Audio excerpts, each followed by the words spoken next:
Hoy nos espera una clase bien interesante, fíjense. Esta clase yo ya se las había prometido desde hace un rato, explicar e irnos por las cosmogonías de todas las culturas, abarcar lo más posible en la cuestión de culturas. Y pues me gustaría abrir esta sección con mi cosmogonía favorita, con la que yo me guío y con la que yo utilizo para la cosmovisión, que es la cosmogonía mexica, ¿no? Que es cosmogonía de un mexica. Y para empezar o para continuar, primero me gustaría desarrollar el concepto de qué es una cosmogonía, porque, pues sí, muy bonito se escucha la palabra, pero si no entendemos el detrás de, pues bueno, entonces no tiene caso todo lo demás que viene por adelantado, ¿no? Entonces, a ver, ¿quién quiere darme su concepto de cosmogonía? ¿Qué entienden ustedes por cosmogonía? Bueno, aquí, hermano Cristian, es- Adelante, Chris. mira, etimológicamente gonía es el que lleva al cosmos, cosmos, que lleva la energía. Mexica, pues, viene de también una descripción, lo que es me, que es luna, chica o chico es ombligo, es centro. Entonces, de ahí viene como esa recopilación que nos hicieron. Bueno, eso es lo que yo sé, los españoles. Pero, ¿tú qué entiendes por cosmogonía, Chris? No hablemos Precisamente el que mitológicamente. lleva la energía, la parte que lleva la energía. La parte, a ver, ¿cómo? Toda la situación, la agonía es etimológicamente como llevar, y cosmos, pues energía, el que lleva la energía. Ok, pero a ver, yo soy del tu tipo. Me gusta etimológicamente porque leo mucho, pero ¿tú qué entiendes? O sea, sí, etimológicamente significa que lleva la energía, pero ok, cosmogonía mexica, ¿qué entienden ustedes por eso? No etimológicamente, no me lo traduzcan. Díganme ustedes qué entienden por una cosmogonía. La visión que tenían ellos de cómo tratar la energía, ¿no? Podría ser esa parte. Ok, me agrada, pero estamos confundiendo un concepto. Muchas gracias, Chris. Pero justamente, tiene mucha razón, Chris. Cosmogonía y cosmovisión son dos cosas diferentes que se complementan entre sí. Yo no me voy a ir a un término tan, de hecho, esta clase está diseñada totalmente para, si no tienes ningún conocimiento, ninguna base sobre cosmogonía, sobre historia, puedas tomarlo de aquí, ¿no? Entonces, es muy sencillo y simple, o así lo diseñé yo. De todas maneras, si en algún momento sentimos que no estamos entendiendo, podemos regresarnos. ¿Ok? Toda esta clase la tengo diseñada como una historia. Como si yo les fuera a contar una historia antes de dormir o de despertar. Ahora sí, cosmogonía se refiere a todo el mito, a toda la leyenda, a toda la historia como tal. ¿Ok? ¿Qué quiere decir esto? Por ejemplo, cuando escuchamos sobre el quinto sol y sobre la leyenda del quinto sol, el primero, el segundo, el tercero, el cuarto, y escuchamos cómo se desarrolla, que hoy lo vamos a ver, eso es cosmogonía. Cosmovisión, como dijo Cristian, es cómo nosotros tomamos esa historia y la interpretamos en nuestra vida. Es decir, ya conocemos toda la historia y ahora cómo la interpreto yo y cómo la llevo a cabo en mi día a día. Entonces, para simplificar mucho los conceptos, vámonos con cosmogonía es la historia, el mito, lo que se cuenta. Cosmovisión es cómo interpretamos esa cosmogonía. Por lo tanto, la cosmovisión no existe si no hay cosmogonía y por lo tanto, la cosmogonía es nuestra base para poder realizar cualquier trabajo. No importa cuál utilices tú. Eso es personal. Por eso mismo quería compartirles las de muchos lados. ¿Ok? Y quería empezar con esto. Y ahora sí vamos a comenzar con esta clase. Recuerden que para poder hablar alzamos la manita. Con esta manita yo les doy palabra en cuando yo sienta que hay un espacio en la clase. Eh, Todo lo que vamos a escuchar hoy viene de digámoslo así, de muchos tipos de escritos, porque la historia dentro de, sobre todo la cosmogonía mexica, vienen muchos escritos, pero no hay uno confirmado, ¿ok?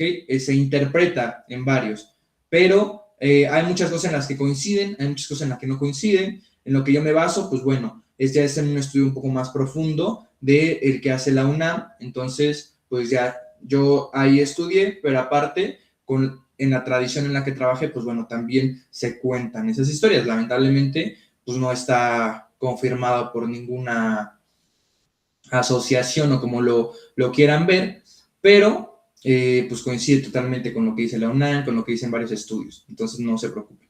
Varios estudios antropológicos, ¿ok? Entonces, yo todo esto lo acomodé de una manera en la que empecemos a comprender desde el origen hasta la actualidad, ¿vale?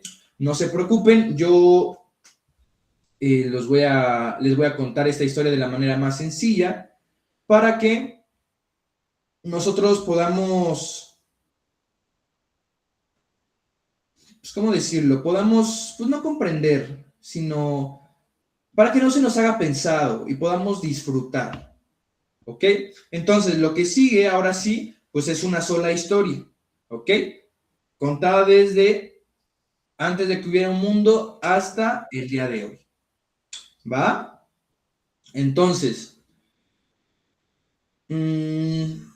quiero empezar diciendo que, por ejemplo, nuestros antiguos, yo así le llamo a nuestros antepasados, nuestros antiguos no se la pasaban explicando cosas, o sea, no estaban explicando por qué llueve, ¿no? Por ejemplo, estaban ubicándose dentro de la historia y la historia que contaban contestaba una pregunta que todavía nos hacemos todos, ¿ok? Aunque ya aunque ya no le digamos así.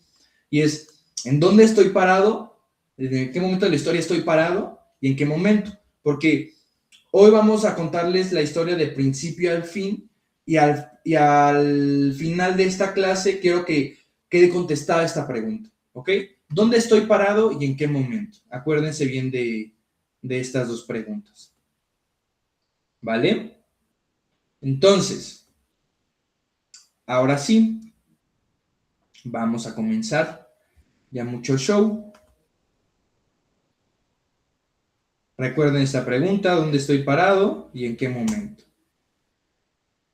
Ahora, yo sé que hay muchas personas que estamos comenzando en esto, yo lo sé, hay un nuevo grupo para los que ya llevan tiempo conmigo, pues bueno, está el primer círculo, que son personas que ya llevan varios entrenamientos, y se abrió el segundo círculo, que son personas que están comenzando dentro del gremio, que vienen de otras disciplinas y que quieren comenzar. Entonces vamos a mencionar ciertos nombres que aquí les traigo. ¿Cómo lo podemos decir? Entonces, Ometeotl, que es la divinidad 2, Texcatlipoca, Quetzalcoatl, Xipetotec, Mictlán, Huitzilopochtli. ¿Ok? Estos son, no se los tienen que aprender hoy, esta presentación yo se las voy a pasar, pero son los nombres principales dentro de esta cosmogonía que vamos a estar viendo, que es mucha más amplia, sí, pero hoy vamos a centrarnos en estos nombres que están aquí. Y pues bueno, quería que estuvieran aquí escritos y que ustedes los podrían ver y que ustedes puedan ver cómo se pronuncian de la manera correcta. ¿Ok? Ahora sí. Vamos a comenzar con la historia.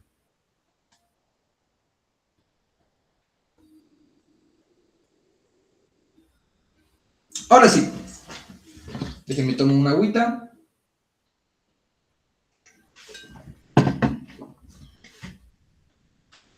Casi todas las historias de origen que conocemos en la Biblia, en cualquier lugar, empiezan igual. O sea, si se dan cuenta, existe alguien y ese alguien hace el mundo, ¿no está? Y está el que crea de un lado y lo creado del otro, y que son dos cosas pues separadas para siempre. La historia o la cosmogonía mexica empieza distinta, ¿ok? Antes de que hubiera un mundo, no había un señor un Dios arriba decidiendo hacer las cosas, ¿ok? Había un lugar, o sea, en lo más alto que hay en el cielo, hasta donde ya no llega nada, se dice que había un lugar. Y ese lugar se llama Omeyocan, ¿ok? Omeyocan. Y entonces, ¿qué quiere decir Omeyocan? O sea, Omeyocan se quiere decir o se traduce a el lugar 2. Y los que vivían ahí se llamaban Ometeotl, la divinidad 2. ¿Por qué digo los que vivían ahí? Porque solo había Ometeotl, pero ahorita vamos a eso. Ometeotl no es un dios que un día decidió ponerse a crear, ¿ok? Es una fuerza que ya venía partida en dos desde siempre. Y que desde esa partida, esa fuerza partida en dos, salió todo lo demás, ¿ok? Y las dos mitades tienen un nombre. O sea, las dos mitades de Ometeotl, que vivían en Omeyocan, tienen un nombre, ¿ok? Que es Ometecutli, que significa es la que da, y Omecihuatl. Ometecutli y Omecihuatl. Así se llama cada mitad del Ometeotl, Ometecutli y Omecihuatl. Y aquí es donde, por ejemplo, solemos como confundirnos más. Así que hay que decirlo despacio, sin ninguna prisa. Estos no son dioses que se conocieron y se juntaron, ¿ok? Quiero que entiendan que el Ometeotl, Ometecutli y Omecihuatl son la misma cosa vista de dos lados, ¿ok? El que da necesita a alguien que reciba para poder dar, ¿ok? Y el que recibe necesita que haya algo que se le dé. Eso quiere decir que estas fuerzas por separado no son nada, ¿ok? Es una fuerza, el Ometeotl, que nada más puede funcionar estando partida, ¿ok? Y esto que suena a detalle es lo que les va a marcar toda la historia que viene, ¿ok? Porque si el mundo arranca, según los mexicas, de una fuerza partida en dos y las dos mitades se necesitan, entonces no hay una mitad buena peleando contra una mitad mala, ¿ok? Eso también quiero que lo comprendan. En esta historia no hay una guerra entre el bien y el mal, ¿ok? Solamente hay dos fuerzas que se necesitan, ¿ok? Lo voy a repetir. En esta historia no hay una guerra de bien y mal, ¿ok? Solamente hay dos fuerzas que para poder trabajar se necesitan, ¿ok? Y requiero que se acuerden de esto porque va a salir, o sea, va a salir, por ejemplo, en los mundos que se llegan a destruir sin que la destrucción se convierta a un castigo, ¿ok? Va a salir rumbo de la sombra, ¿ok? Y va a salir en la luz. Entonces, de la misma manera en la que se piensa que por ejemplo, en el lugar de los muertos, el Mictlán, pues es un castigo, y no, pues es un camino. Entonces, quiero que recuerden esto, ¿ok? En esta historia no hay bueno ni mal, ¿ok? Solamente fuerzas que se necesitan. En este caso, Omecihuatl y Ometecutli, que juntos se convierten en Ometeotl. Ahora, de esta pareja nacen 4 hijos. Estos 4 hijos se crean para que pudieran cuidar un rumbo del universo. ¿Ok? Y ahí es donde queda armado el mundo a lo ancho. ¿Ok? Cuando nacen estos 4 hijos, lo primero que hacen fue repartirse el universo y el mundo. ¿Ok? Cada uno agarra un rumbo y se queda a sostenerlo. ¿Ok? Por eso, por ejemplo, el espacio no se parte como rayitas de una brújula. Cada rumbo es una región con dueño y con carácter, ¿ok? Y quien, por ejemplo, yo sé que lo hayan llegado a ver en Temazcal, en cualquier lugar, que se saluda a los 4 rumbos, pues bueno, no están señalando direcciones, ¿ok? Están nombrando a los 4 hijos, están venerando a cada uno de estos guardianes, ¿ok? Y entonces, ahora sí, es donde viene lo bueno, ¿ok? Vamos ahorita, ¿tienes alguna duda, Cris? No, quería nada más, no sé, complementar, a ver, que como decías, efectivamente, totalmente de acuerdo esta parte, que no hay cosa buena no hay cosas buenas ni malas, sino lo que es la energía o es nuestro aprendizaje. Y esta parte de que para mí lo que puede ser bueno, para ti puede ser malo, y para lo que para ti puede ser malo, para mí, bueno, por eso no hay cosas buenas ni malas, sino el equilibrio. Es a lo que más o menos te estaba refiriendo, ¿cierto? Pues es que no tanto, es que a veces nos complicamos mucho con esos conceptos de debe ser un equilibrio, no, o sea, nuestros ancestros no veían eso, nuestros ancestros veían todas estas fuerzas con naturalidad, porque así es como debemos de ver, así como existe la vida, existe la muerte, así como existe la guerra, existe la paz. Sin paz no hay guerra y sin guerra no hay paz, no es bueno, no es malo, solo son fuerzas que se complementan, ¿no? Y es esa manera de verlas. No tanto como el equilibrio porque así se ve actualmente, ¿no? Y eso lo comprendo mucho porque lo enseñan en más disciplinas, pero aquí no lo tomamos de esa forma, ¿no? Lo tomamos como simplemente son fuerzas haciendo su chamba. Y al hacer su chamba, pues suceden cosas. Si lo vemos como de esta manera actual, ¿no? Es como, por ejemplo, el hecho de que tu mamá te regaña cuando eras pequeño y te enojas, ¿no? Y piensas que es malo, y otras personas piensan que es bueno. Entonces, ¿es bueno o es malo?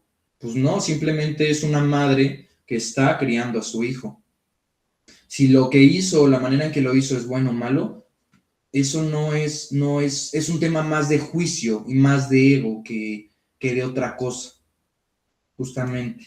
Ok. Entonces, ahora sí, vamos a continuar con esto. Entonces nos quedamos en que el Ometeo tuvo 4 hijos, a cada uno le repartieron un rumbo, ¿ok? Y cada rumbo, pues es una región completa, ¿no? Un lugar en el universo y un lugar en el mundo. Entonces, a Quetzalcóatl le dan el oriente, ¿ok? Que es donde sale el sol y le otorgan el color rojo. Quetzalcóatl es la serpiente de plumas, ¿ok? Lo que se arrastra por la tierra, pero que a la vez vuela, ¿ok? Aquí es donde metemos otra vez la dualidad, pero ahora en un solo cuerpo. ¿Okay? Entonces el rumbo del oriente es el rumbo de lo que vuelve, de lo que se levanta otra vez después de haberse metido, pero sobre todo del conocimiento que se pasa de unos a otros. En el norte se lo dan al Tezcatlipoca Negro, que muchas veces se le dice, por ejemplo, Mictlantecutli, pero el problema es que, por ejemplo, nos meteríamos ya muy profundo en la historia, pero históricamente o en muchas crónicas no es Mictlantecutli. Mictlantecutli tiene el reino del Mictlán, pero no es uno de los hijos de Ometeotl, pero en otros lados, pues sí lo es. Entonces, por eso, solamente para no meterme en contradicciones con ningún historiador, lo metemos como Tezcatlipoca Negro, ¿ok? Y él es el cuidador del norte. Se quedó del lado de la noche, del frío y de lo seco. Y a él le tocó, como bien lo dice su nombre, el color negro, ¿ok? Tezcatlipoca quiere decir espejo que humea, ¿ok? Y la tarea de Tezcatlipoca que le fue encomendada es enseñar lo que uno preferiría no ver de sí mismo, ¿ok? Y en el norte, en el Mictlán, pues no hay a quien echarle la culpa, ¿ok? Por eso mismo él vive ahí, en el norte, en el Mictlán, que es su reino, ¿ok? Si nos metemos, por ejemplo, a la historia con Tezcatlipoca, con Mictlantecutli, pues él tiene a su señor, ¿ok? Y de la misma manera vemos que hay una dualidad, Mictlantecutli y Mictlatecíhuatl. que son los dos que gobiernan el Mictlán. Después viene el rumbo del poniente, y ahí también nos metemos en muchos puntos contradictorios en la historia, porque algunos historiadores y algunos cronistas ponen a Xipetote y otros ponen a Texcamateotl. Ahorita les digo bien el nombre, pero en lo personal yo me voy con Xipetote, que se queda con el poniente. Y Xipetote es el dios descarnado, es el que representa el cambio y la transmutación total de uno mismo, el arrancarse la piel, ¿ok? Xipetote es el desollado, es el que se quita la piel y es el rumbo de lo que muda, ¿ok? Lo que se tiene que morir para que salga lo nuevo, ¿ok? Pero no solamente eso. En el poniente, por ejemplo, también se guardó lo femenino y lo fértil, la tierra. Y a él le tocó el color blanco. Aquí quiero que vean por ejemplo, una dualidad, una dualidad dentro de los 4 rumbos, porque, por ejemplo, Quetzalcóatl, si bien es el conocimiento de la serpiente emplumada, también tiene toda la fuerza del sol y tiene toda la fuerza varonil del hombre, Quetzalcóatl. Pero en el oriente, en el poniente, tenemos toda la feminidad. Y de hecho, por ejemplo, en limpias, que vamos a estar viéndolo, eso no lo explico tan a profundidad, pero es por eso que a través de los 4 rumbos dentro del cuerpo de nuestro paciente, por ejemplo, podemos notar de dónde provienen sus trabajos, de dónde provienen sus dolores, de dónde proviene lo mal, ¿no? Ahora después queda el último rumbo, que es el sur, y ahí es donde viene Huitzilopochtli, ¿ok? Huitzilopochtli le toca el color azul, es el encomendado del color azul, esa es la energía que emana, ¿ok? Y Huitzilopochtli es de mis dioses, de mis señores favoritos, porque él representa la voluntad, ¿ok? La voluntad que sostiene el camino cuando ya no te quedan ánimos, cuando ya no quieres seguir, ¿ok? Es el colibrí zurdo, Huitzilopochtli, es el guerrero que lucha día a día consigo mismo, porque en la historia Huitzilopochtli es el encargado de pelear, es que los voy a confundir mucho, pero Huitzilopochtli es el que hace, se dice, hay 2 historias muy diferentes, una que Quetzalcóatl es el encargado de que salga el sol, pero para que salga el sol, Huitzilopochtli tiene que haber peleado con 400 estrellas, que es un poco confusa esta parte, porque, pues bueno, la cosmogonía es muy amplia, ¿no? De esta parte, entonces, para mí, el explicarles todo esto en una sola clase, pues está muy cañón, ¿no? Pero, gracias a esta historia, pues bueno, nos están diciendo que Quetzalcóatl, que la canción, que Huitzilopochtli, pues bueno, es la voluntad y es el que representa al guerrero en su máximo esplendor, ¿ok? Y en medio, porque estamos abarcando pues todos los lados del universo, ¿no? Entonces el oriente, el poniente, el sur y el este, y entonces en medio quedó el 5.º rumbo, ¿cierto? Y en el centro no se quedó ningún hijo, el centro quedó lugar, ¿ok? ¿Por qué? Porque el centro es donde está parado a quien saluda a los rumbos, el centro de nuestro universo, ¿ok? El Nahui-Oli.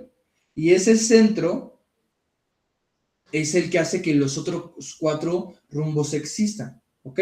Porque un rumbo nada más existe medido desde alguien, si se dan cuenta, ¿ok? Si no hay un centro, no hay oriente, no hay poniente, no hay nada, ¿ok? Por eso mismo, cuando se hace un saludo, por ejemplo, a los 4 rumbos, siempre se saluda desde un punto fijo, ¿ok? Entonces, otra cosa que quería aclararles, por ejemplo, en esta parte de los 4 rumbos. Hay versiones que también ponen a Xipetote en el oriente con el rojo y a Quetzalcóatl lo ponen en el poniente con el blanco, ¿ok? Otros cambian del azul y el negro o norte y sur, dependiendo mucho la tradición de donde vengan, ¿ok? Yo solo quiero decirles en este punto que quien aprendió otro reparto de rumbos no aprendió mal, ¿ok? Ni quiere decir que es mentira, quiere decir que pues simplemente aprendió otra rama y viene de otro lado, ¿ok? Aquí trabajamos con esto porque les va a ayudar mucho a si toman mis formaciones, si toman talleres conmigo, pues esto simplemente es bases, ¿ok? Sentar bases para que puedan practicar más adelante, ¿ok? Entonces, cada hijo que hace, eh, cada hijo que viene, o sea, los 4 rumbos, intenta levantar un mundo, ¿ok? Aquí dentro de la tierra. Estamos hablando del origen. Entonces, acuérdense, ya Meteo tuvo sus hijitos, les repartió y sus hijos pues querían crear el mundo. Y entonces cada hijo intenta levantar un tipo de mundo y pues 4 veces se acaba, ¿ok? Con el espacio pues ya repartido, los hijos se pusieron a hacer mundo. Y ya, cada uno levantó el suyo, con su sol y con su gente. Pero ninguno aguantó, ¿ok? Esto no quiere decir que sean fracasos, simplemente son intentos, ¿ok? ¿Por qué? Porque de cada uno, algo que pasó se fue al siguiente. Entonces, existieron 4 mundos, ¿no? Porque son 4 hijos. Que es el primero, el primero que es el 4 jaguar, o el mundo del jaguar, que ese lo sostuvo Tezcatlipoca, ¿ok? Y ahí, pues vivían gigantes que comían bellotas y pues no sembraban, ¿ok? Y entonces, ese mundo se acabó porque así lo dice la historia, ¿eh? Yo no me lo estoy inventando. Se acabó cuando bajaron los jaguares y se comieron a la gente, ¿ok? Y se le llama Nahui Ocelotl, que es 4 jaguar. Y fíjense aquí dentro de la historia que el jaguar entra desde el primer capítulo, si lo ven así, desde el primer mundo, y entra como lo va a hacer siempre dentro de esta cultura, que es la fuerza de la noche, lo que come por debajo, lo que no se ve venir. Así es como se representa, la fuerza de la noche. Y pues bueno, en el primer mundo, los jaguares pues son los que se encargan de comerse a todos los gigantes, ¿no? Después viene el segundo, que es el 4 viento, y ese lo sostuvo Quetzalcóatl, ¿ok? Y este mundo acabó con huracanes que arrasaron con todo, ¿ok?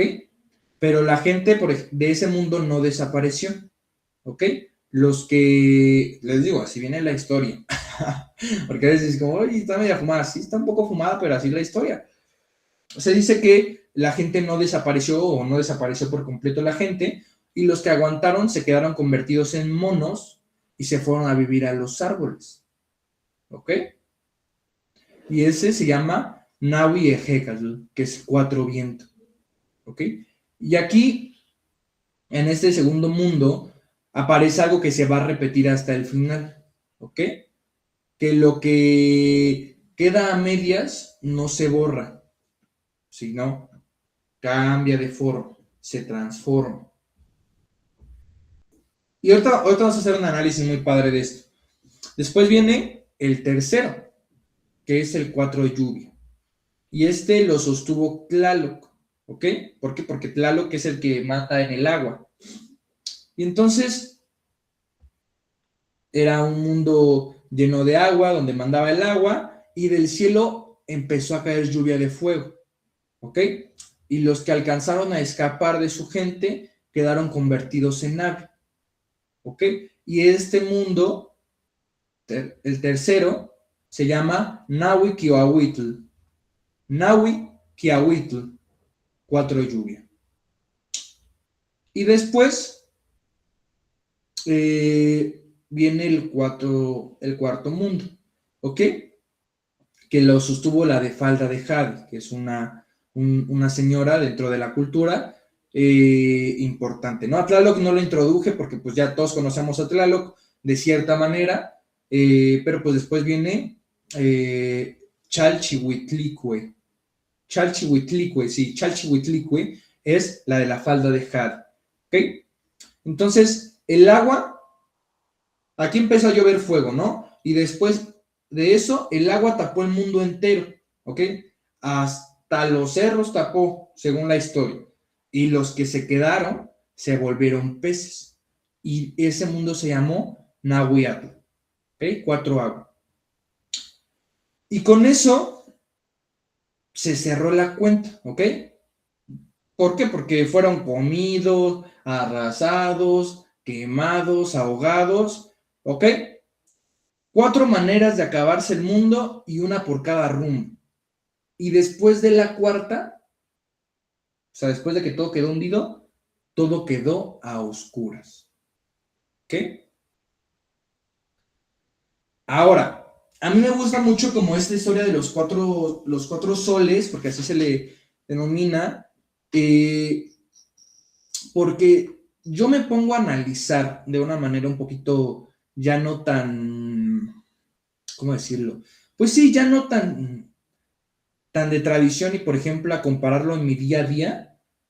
Y esta historia es muy parecida a, digo, dejando de lado lo del primero, que es el 4 jaguar, pero por ejemplo, el segundo de 4 vientos, pues habla mucho de cosas que hablan en la teoría, por ejemplo, de Darwin, de la origen de la humanidad, ¿no?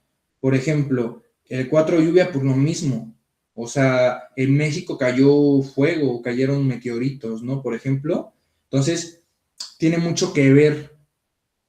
Y por ejemplo, el 4 agua, a mí y digo, eso es pura superstición al fin de cuentas, ¿no? Pero por ejemplo, el cuarto que es 4 agua, pues por ejemplo, de los 40 días de la inundación con Noé, ¿no? Y yo me quedo pensando y digo, ay, güey. O sea, hay muchas cosas dentro de la historia de los mexicas que si bien al principio no fueron tan interpretadas o no se les dio tanta importancia, ahora que se interpreta, ya es muy diferente, ¿no? Y ya dices como, ok, tiene mucho que ver con historias que están hiperconectadas a la distancia. Entonces solo quería hacer el comentario, porque a mí en lo personal me parece fascinante la historia del origen del mundo, del origen de todo. Se me hace algo súper, soy muy friki de eso, ¿no? Y entonces, pues sí me llega a mí a veces como esa duda de estos cuatro soles y cómo cada sol conecta directamente con una teoría de la creación del mundo. Entonces está muy, muy, muy impresionante. Ok. Y después viene otra parte de la historia, que es la noche en Teotihuacán. ¿Ok? Y esta es la parte más importante de toda la historia. ¿Ok? Cuando el mundo llegó a oscuras, con el mundo a oscuras, pues todos los actualmente les decimos dioses, pero se les dice señores. Correctamente, el término para referirse a Quetzalcóatl, a Huitzilopochtli es señor, no Dios. Dios, pues ya nos vinieron, por ejemplo, el término azteca y Dios no son términos mexicanos de nuestra tierra. Por ejemplo, los aztecas o la palabra azteca se viene de Europa. Así es como nos llamaban, aztecas. Y la palabra dioses pues viene de esa misma religión, entonces no son dioses, son señores y son mexicas, ¿ok? Pero malamente o pues la actualidad pues se les llama así, pero no se les dice así. ¿Ok? Entonces se juntaron todos los señores en Teotihuacán de noche, alrededor de una hoguera. ¿Por qué? Porque pues recuerden que todo estaba repleto de agua y todo estaba en oscuridad en el mundo. Hay 2 historias sobre la creación del quinto sol. Yo les voy a contar una y después les voy a contar otra, a ver qué les parece. Alrededor de una hoguera se juntaron todos los señores y hacía falta que alguien se aventara al fuego para que saliera un sol nuevo. Y nadie quería. ¿Ok? Y entonces se ofreció el señor Tecuchistecatl. Y Tecuchistecatl, que él era rico, él era, digamos que muy popular, era un dios muy atractivo, era un señor muy atractivo, era, así lo cuenta la historia, ¿no? Entonces, él se preparó varios días con ofrendas de lujo, que plumas finas, oro, el mejor copal. Y cuando llegó el momento, se paró frente a la lumbre y se echa para atrás. ¿Ok?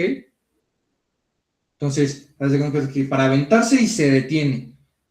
O sea, se para atrás para aventarse y se detiene. Y lo intenta 4 veces y las 4 se detuvo. Entonces se paró Nanahuatzin. Nanahuatzin era el enfermo. ¿Ok? Él traía su cuerpo cubierto de llagas y no tenía con qué hacer ofrendas caras. ¿Ok? Él había ofrendado lo único que tenía, que eran espinas de maguey, cañas verdes y sus propias costras de las llagas que tenía. ¿Ok? Entonces Nahuatzin se hace para atrás para aventarse a la hoguera y después se avienta. Y de ahí sale el sol, convertido en tonatio. ¿Ok?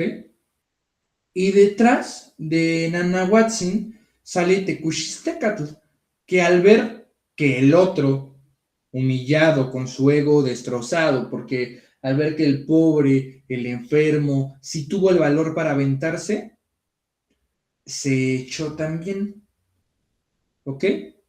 Pero pues se aventó ya en las brasas, ya no era el fuego, ¿ok?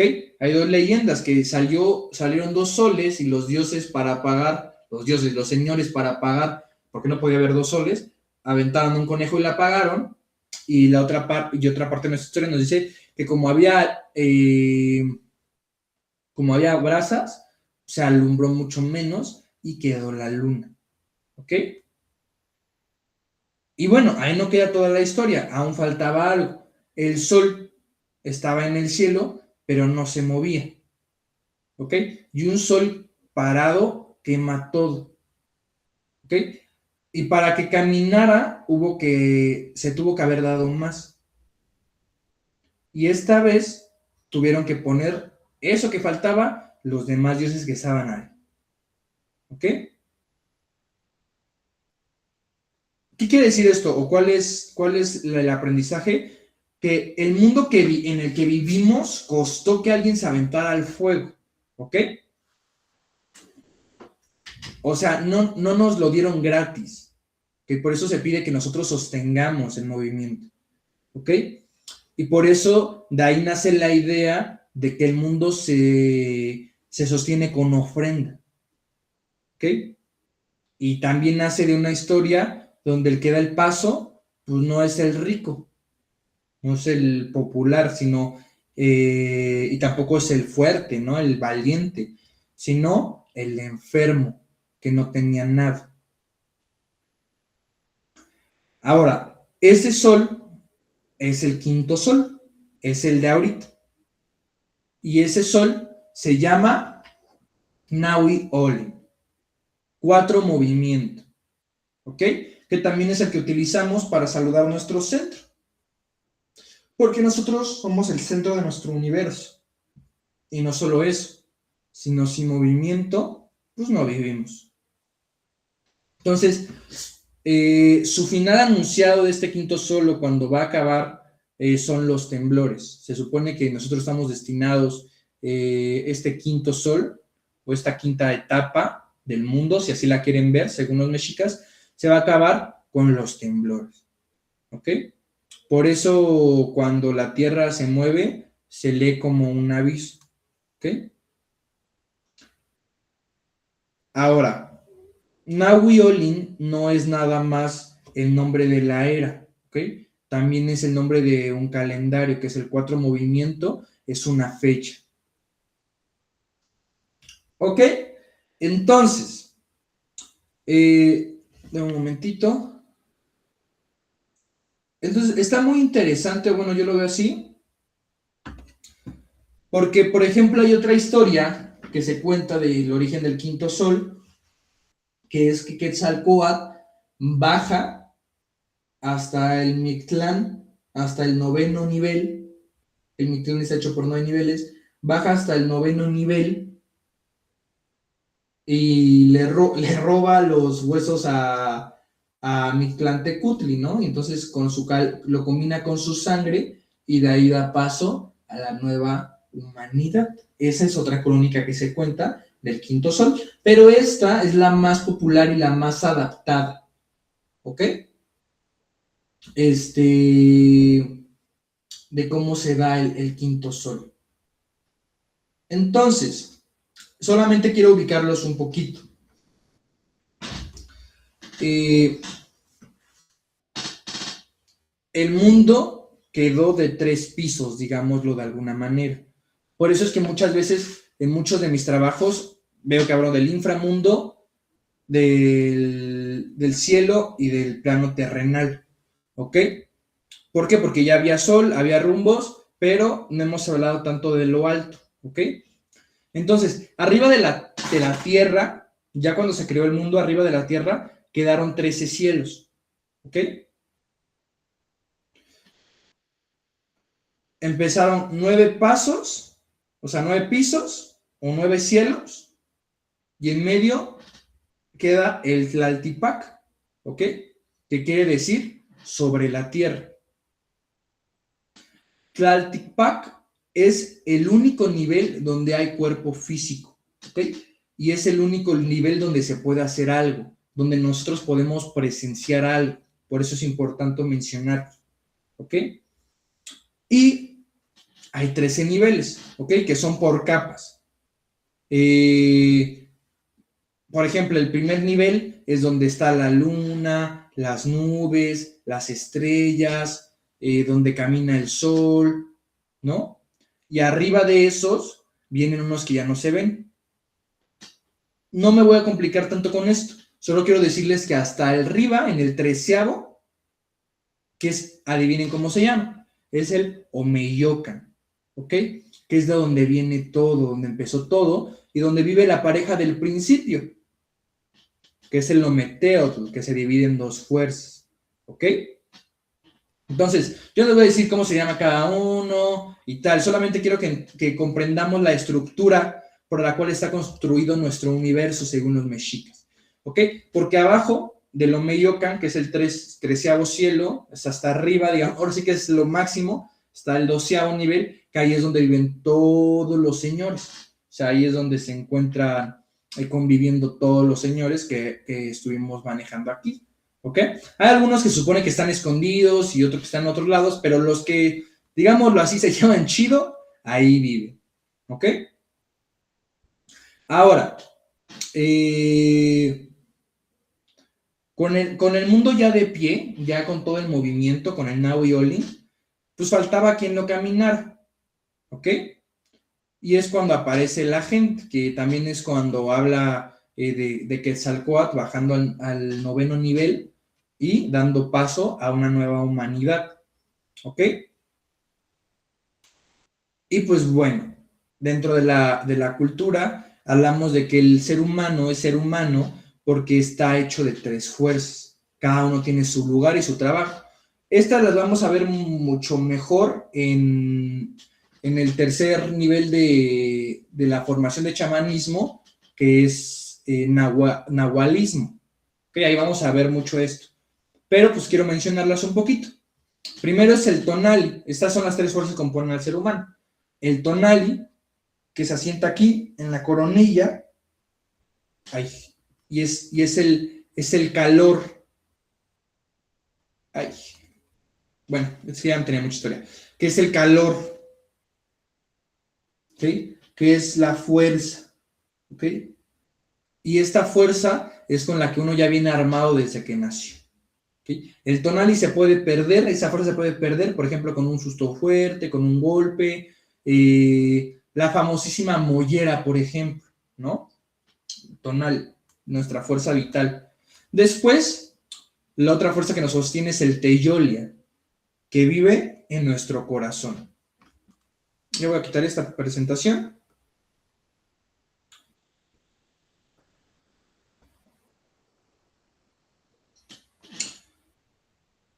El Teyolia que vive en nuestro corazón, ¿ok?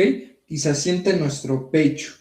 Es lo que piensas, lo que quieres, lo que recuerdas, lo que decides, ¿ok? Después de eso viene el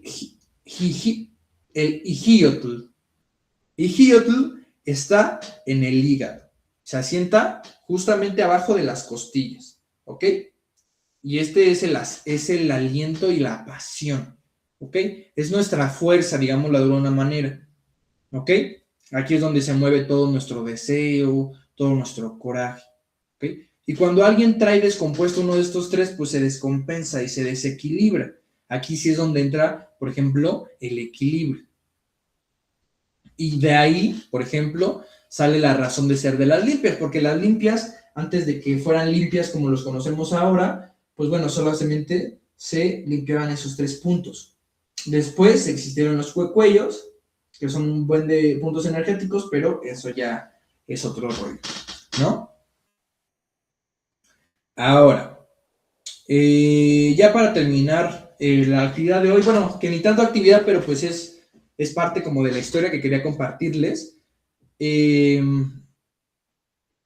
pues bueno, quería explicarles un poquito de lo bonito que es esto, ¿no? Y de la pregunta que les había hecho desde el principio, que es, ¿dónde estamos actualmente? ¿Cuál era la pregunta? A ver, ¿recuerdan?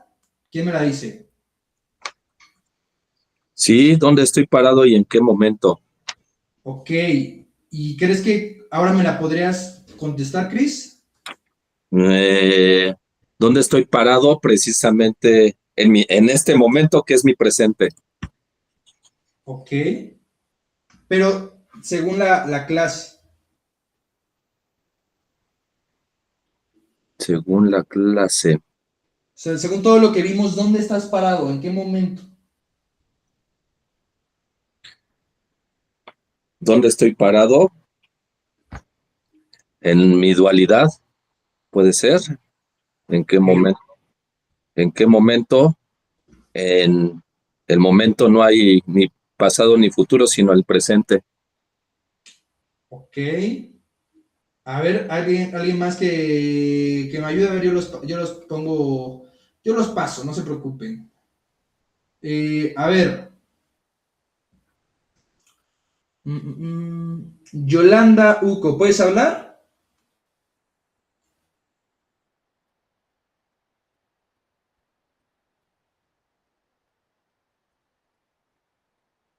¿No? A ver, álceme la manta quien sí pueda hablar.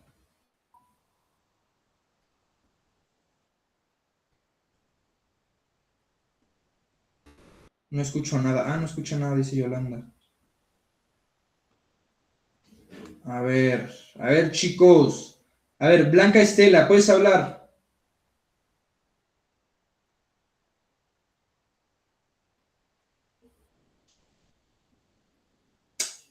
Ahora muy, muy calladitos, oigan. Teresita Solís, a ver.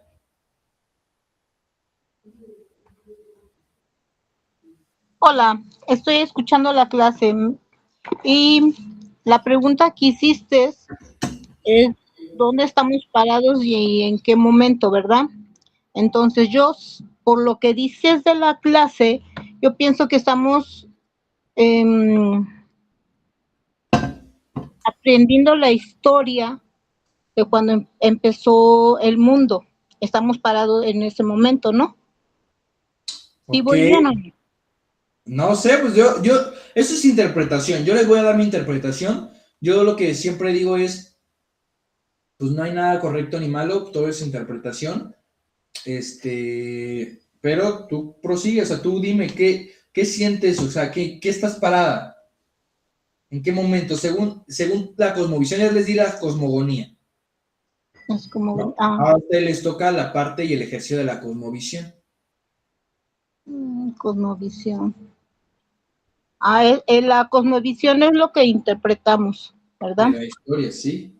Y lo que estamos viendo de la historia es cómo se formaron los cinco soles. Ujú. Y pues yo estoy parada en los 5 soles. Ok.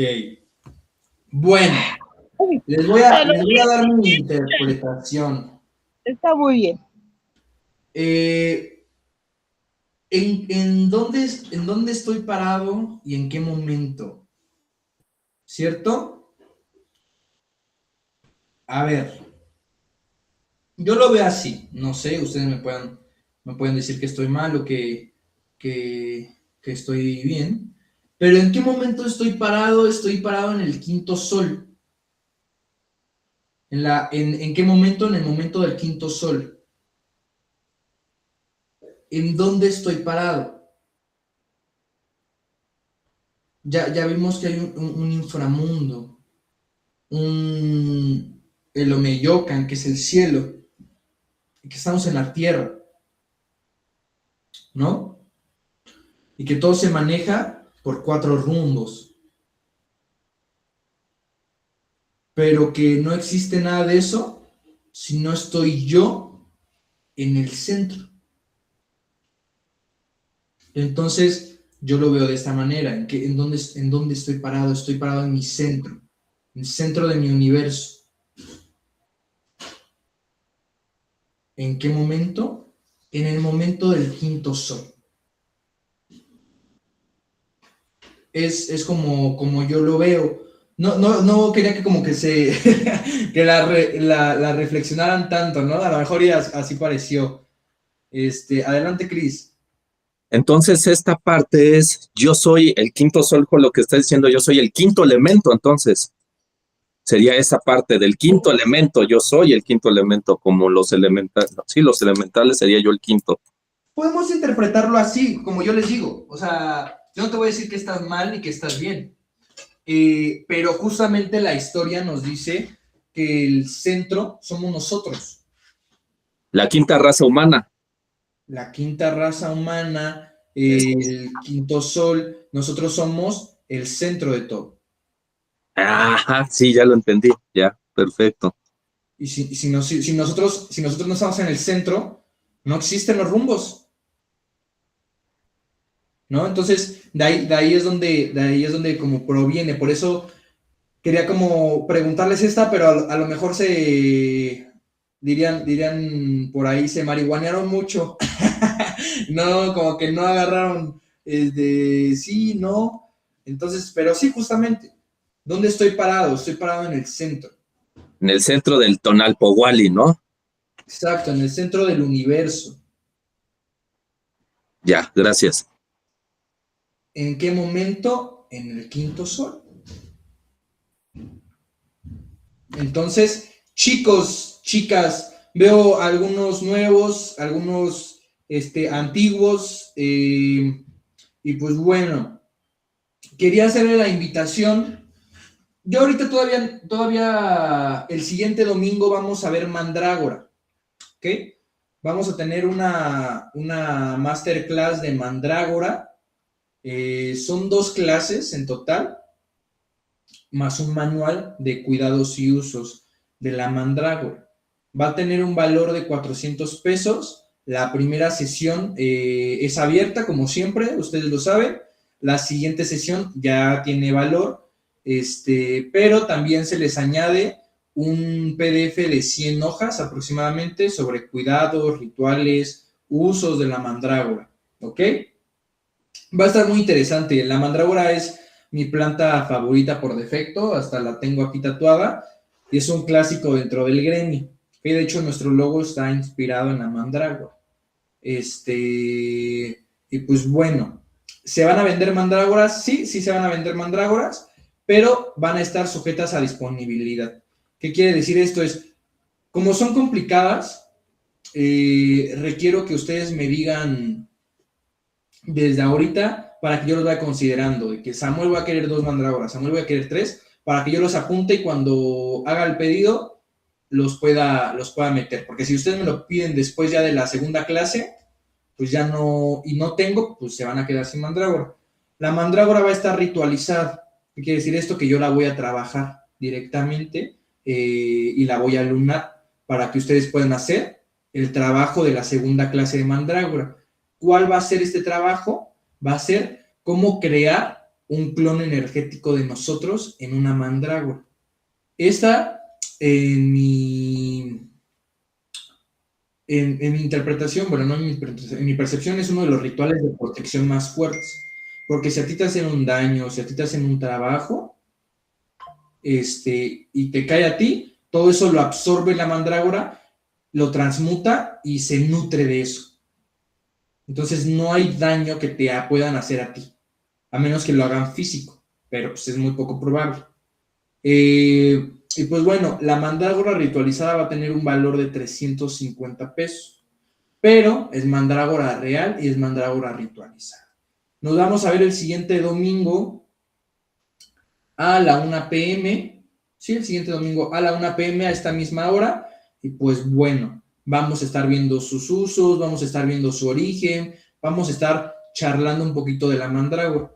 Después de esta etapa de mandrágoras, viene una masterclass un poquito más amplia, bien interesante, que es la interpretación al calendario solar. Y esa va a estar buenísima. Estoy muy interesado en esa. Pero primero vamos a pasar esta etapa, ¿no? Y pues bueno, chicos, espero que les haya gustado esta actividad. Recuerden que yo trato de que todos los domingos tengamos actividades. La mayoría son gratis, algunas son de costo, pero son costos que yo siento que de muchas de mis otras formaciones, pues que sean accesibles, ¿no? Entonces, pues bueno, este es el Gremio del Mago. Saben que siempre son bienvenidos. Si tienen alguna duda, pueden mandarme mensaje a cualquiera de mis 2 números, que son los que tienen el logo del gremio. ¿Va? Entonces, chicos, cuídense mucho. Nunca me presenté con ustedes. Para los nuevos, soy Samuel Mendieta, pero me pueden decir Sam. ¿Ok? Gracias. Cuídense. Gracias, amigo. Ometeotl. Ometeo.